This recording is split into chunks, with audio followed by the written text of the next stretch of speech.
தேவதாயின் மாதம் இது அல்லவோ, இதை சிறப்பாய் கொண்டாடிடவே புறப்பட்டு வாரி தோழர். தேவதாயின் மாதம் இது அல்லவோ. வணக்க மாதம் இது 3வது மன்றாட்டு. வழங்குபவர் அருட்தந்தை பால் ராஜ்குமார்.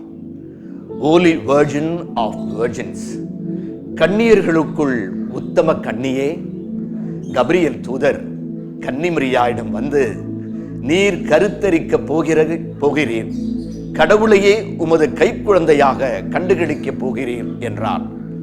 கலக்கமுற்ற மரியா கடவுளின் தூதரிடம், நியதிக்கு முரணாக நிகழ்வது எப்படி?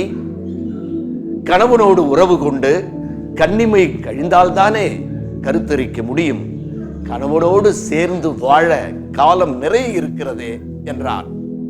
தூய மரியாளை பார்த்து தூதர் சொன்னார், கடவுளால் எல்லாம் கூடும் என்று நீ கருதுவதில்லையா? காற்றை அடக்க முடியும், கடலை கட்டாந்தரையாக்க முடியும், மலைகளை நகர்த்த முடியும். அப்படி இருக்க கன்னியை கருத்தரிக்க செய்ய கடவுளால் முடியாதா? நீ கன்னி கழியாமலும் இருப்பாய், கருத்தரித்து தாயாகவும் ஆவாய். இது கணவனோடு உறவு இன்றி கடவுளின் ஆற்றலால் என்றார். கன்னியர்கள் தாய்மார்களாக இருக்க முடியாது, தாய்மார்கள் கன்னியர்களாக இருக்க முடியாது. கன்னியாக இருக்கிறார், இயேசுவை ஈன்றெடுத்ததால் தாயாகவும் இருக்கிறார். எனவேதான் மரியாளை கன்னித்தாய் என்கிறோம். கன்னியர்களேயே தாயாகவும் இருப்பவர் மரியாள் மட்டுமே.